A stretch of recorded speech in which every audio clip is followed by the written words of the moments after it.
उत्तर प्रदेशच्या काशीनगर नावाच्या गावात रमेश नावाचा एक बिर्याणीवाला होता. रमेश इतकी स्वादिष्ट बिर्याणी बनवत असे की काशीनगर सोडून आसपासच्या गावातले लोकसुद्धा त्याच्या हाताची बिर्याणी खायला येत असत. एके दिवशी एक ग्राहक येतो आणि म्हणतो, रमेश भाऊ, जरा एक प्लेट चिकन बिर्याणी द्या.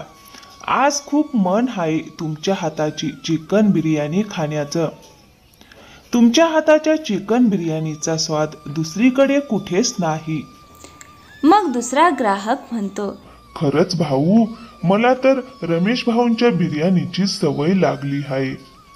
ज्या दिवशी मी रमेश भाऊंची बिर्याणी खात नाही त्या दिवशी मला बरंच वाटत नाही. खरंच भाऊ, तर मग रोज येत जा बिर्याणी खायला. मग रमेश संध्याकाळ होते आणि आपला ठेला घेऊन तो घरी जातो. पद्मा, खूप भूक लागली आहे, जेवायला वाढ मला. हो, लगेच जेवण वाढते. जेवण तयार आहे, तुम्ही बसा, आताच तुमच्यासाठी जेवण घेऊन येते.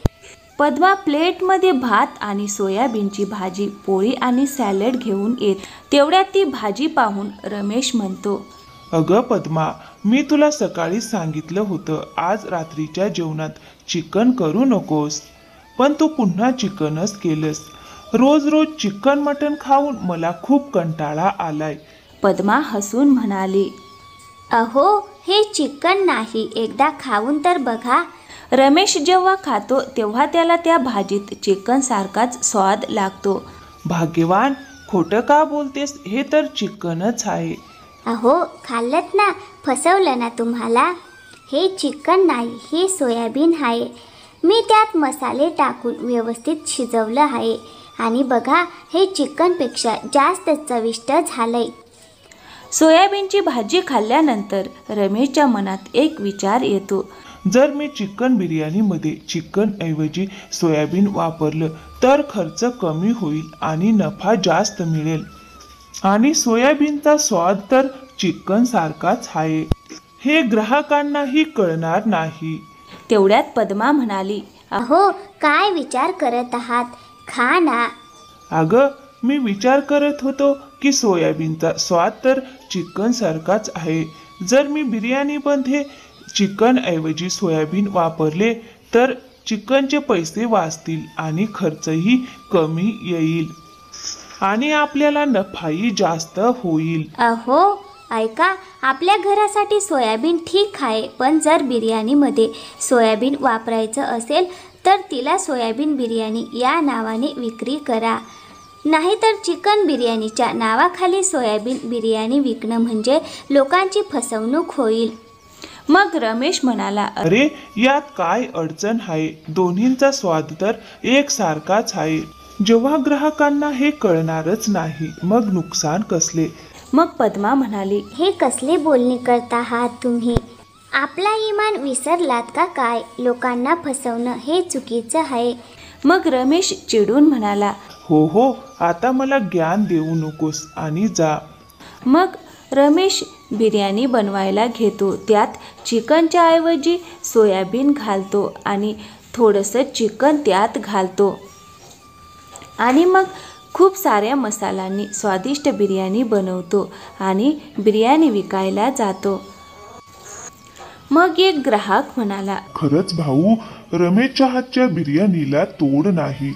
मी आजवर अनेक ठिकाणी चिकन बिर्याणी खाल्ली आहे, पण असा स्वाद कोठेच नाही.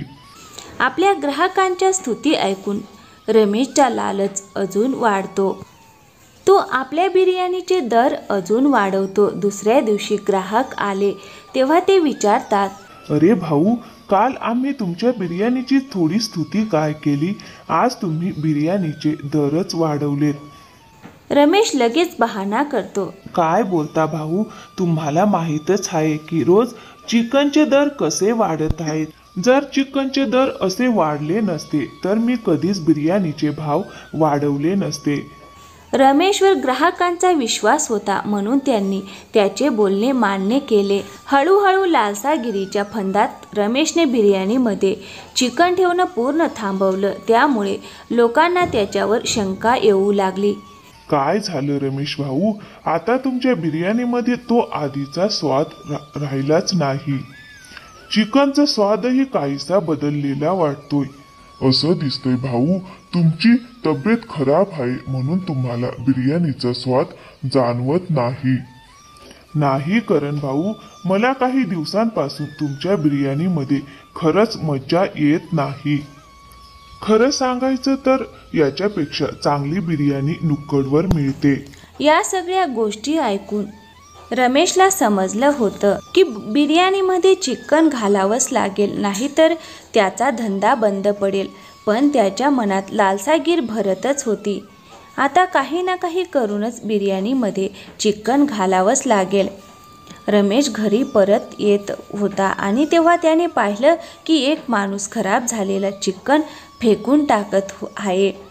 अरे आजा, हा चिकन का फेकताय? मला द्या ना, अंगणात खूप कुत्रे आहेत, त्यांना खाऊ घालेन. आधी तो रोज घरी चिकन घेऊन जात असे. आता काही वेळा तो खराब चिकनही बिर्याणीमध्ये मिसळू लागला होता. त्यामुळे लोकांना चिकनचाही स्वाद वेगळाच जाणवू लागला.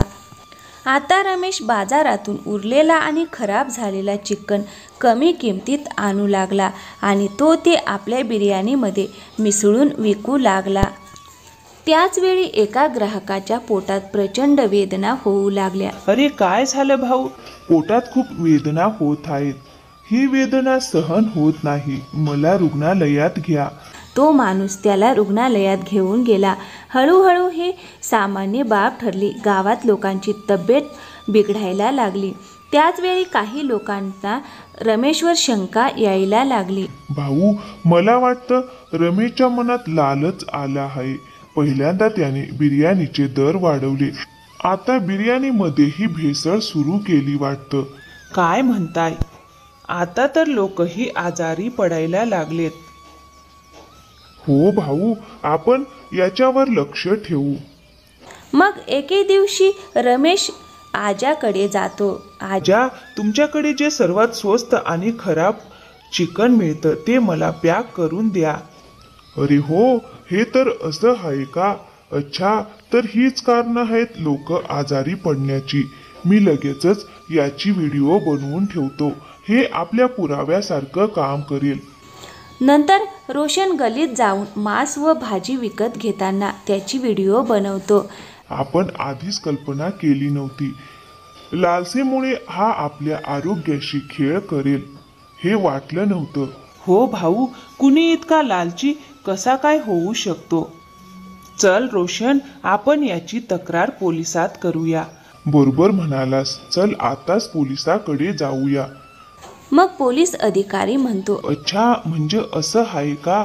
हा माणूस खूप लालची आहे. मी लगेच जाऊन त्याला अरेस्ट करतो. पोलीस गावकऱ्यांसोबत रमेशच्या बिर्याणी दुकानापाशी पोहोचतात.